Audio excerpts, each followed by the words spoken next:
Lights within Vizrt Artist will allow you to add lighting conditions to your scene, and just like any other 3D or compositing program, it'll allow you to make changes to these lights. To access the lights within Vizrt Artist, we have this drop down here underneath the main tab bar where it says container by default. If we click on this, it takes us into the light options here, or light editor. And by default, whenever we create a new scene within Vizrt Artist, we have one light active by default, and we can see that it's active right here. And this number 1 represents our number 1 light. We can use up to 8 lights or turn on and use 8 lights within Vizrt Artist. Right now the state says it's on, and it also says that it's an infinite light. We also have options for spot and local. So if I come into my views here, you can see this orange line here represents our number 1 light.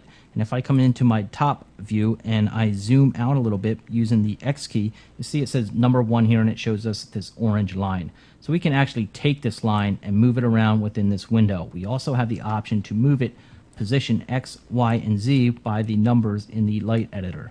There's also a rotation that we can use, a rotation X, a rotation Y, and a rotation Z by using the numbers in the light editor. So when it comes to using lights, there's a couple things that you'll have to remember. So first, we're just going to drag a primitive down into the window and work with this a little bit. I'm just going to scale this up so that we'll be able to see it a little bit better. Now when I drag it down, by default you don't see anything. So we could actually come into our server, and I'm going to try and throw an image on here. So when I throw some type of image onto this sphere and I go back into my lights here, into my light editor, what I want to do is just try and show you what's going to happen if we move the lights. If I come into my views, I'm just going to do it real quick here. As you can see, when I move this light here, nothing happens, even though we have a primitive and an image on it. For a light to actually affect any type of primitive, what we need is a material.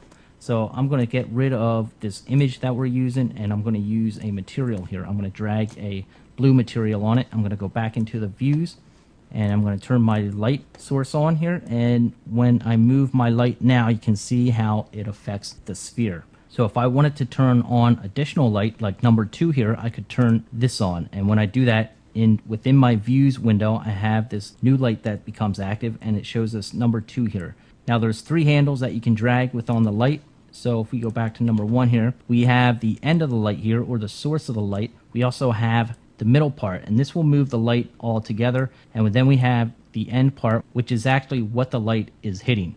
Now this setting is particularly for the infinite. We can also change this light to spot. So when I change it to spotlight, we have 3 handles that we can move.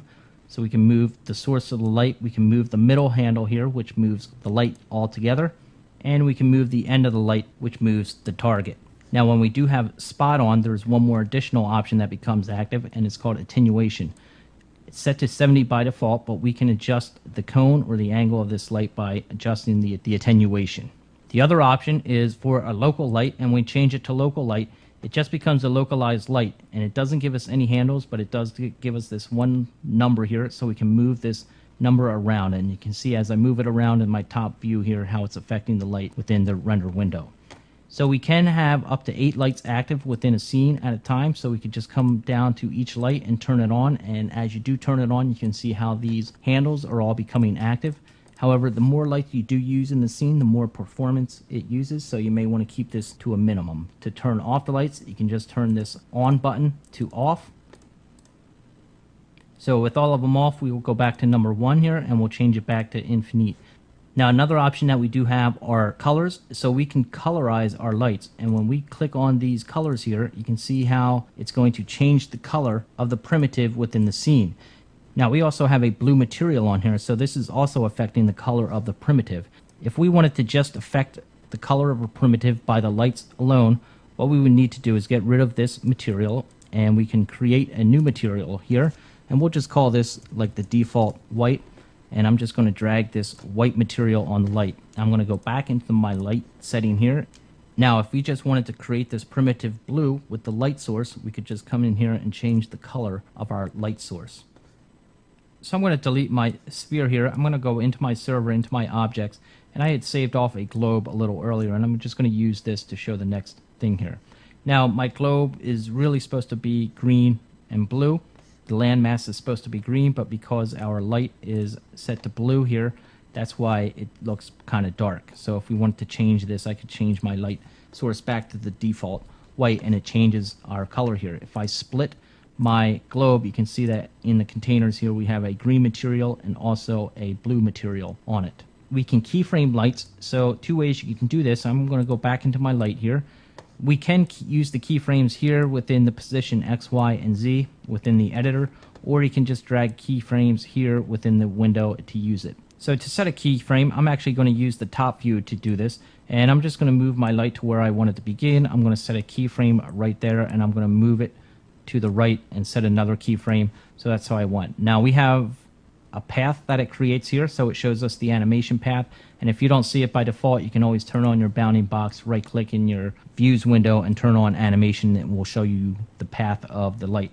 And we can adjust our path of the light by our Bezier curves here. Now we're working in the top view, so we also have these other views here that we can use, and can use Z and X to zoom in or out. So moving these Bezier handles can be a little tricky, but you can take it in not only the left view or the front view, top view, or right view, whatever view you want to use, you can adjust the Bezier handles.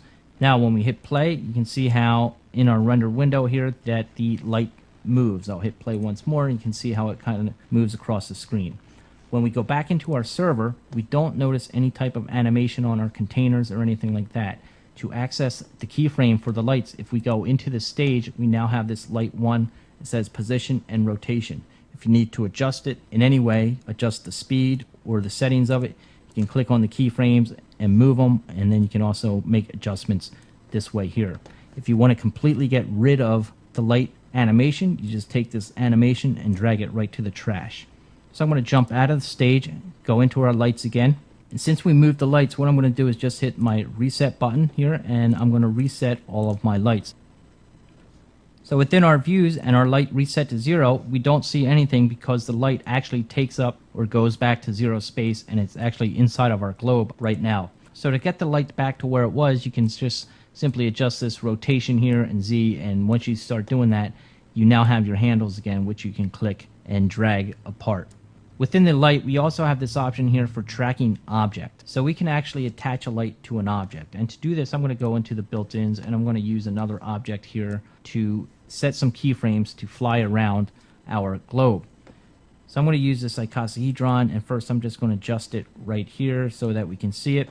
And I like to work within the views a lot, and particularly in the top view where I can actually drag these things around. So I'm going to set a keyframe for this icosahedron right here, and I'm just going to also scale in a bit so we can see it. So I'm going to set a keyframe right there where it starts. I'm also going to set a keyframe right here to the left of it. Then I'm going to fly it in the back, and I'm going to set another keyframe. I'm going to fly it to the right side of it, set another keyframe, and then I'm going to fly it back to the beginning and set one more keyframe. So here you can see I have my keyframe path, and I can adjust these by the handles here, or using the Bezier handles, we can adjust the path of it this way. For now, it's fine, and if I hit play, you can see how in the top view here, this thing is flying around our globe. So my next step that I want to do is attach my light to this thing flying around. So I'm going to go into my light source again, go back into the server, and within my light editor I have a tracking object. It says position, and here it says rotation, and to the right of it, tracking object as well. How do you know which one goes with which? If you drag something in there and it doesn't work, it's no big deal. You just reset it and drag the other one in. So what I want to do is put my globe into my rotation and put my icosahedron into my position. And I'm going to hit play again, and you can see now when it hits play how this light source is flying around the globe. We'll go into the views and we'll hit play once again, and here it shows you how the light is attached to the icosahedron. So obviously I may not want to see this icosahedron, so I'm going to go back into the server again just to get out of that window and go into container, click on my icosahedron, and within this gutter bar above the trash can we have this option here to actually turn the visibility of this icosahedron off, but it keeps the parameters active. So I'm going to click that off, and I'm going to turn off my bounding box so we can see a little bit better. And when I hit play, our light now flies around this globe, and it's affecting the globe. If I go into the views once again, it will show us how this light is now flying around the globe. I could have set keyframes individually for the light to do that, but sometimes it's not only easier, but also it's smoother of a path when you attach it in this tracking object. So once we have this path set, again, we can tweak any type of animation. If we want to change the color at this point, we can. If we actually want to change it to a spotlight or local light, we can also do the same. So if I have it changed to spotlight here and I hit play, it's still going to keep that attached object in the tracking object scene. And from here we can again adjust any type of parameter that we want. And when you hit play again, here it changes it a little bit more.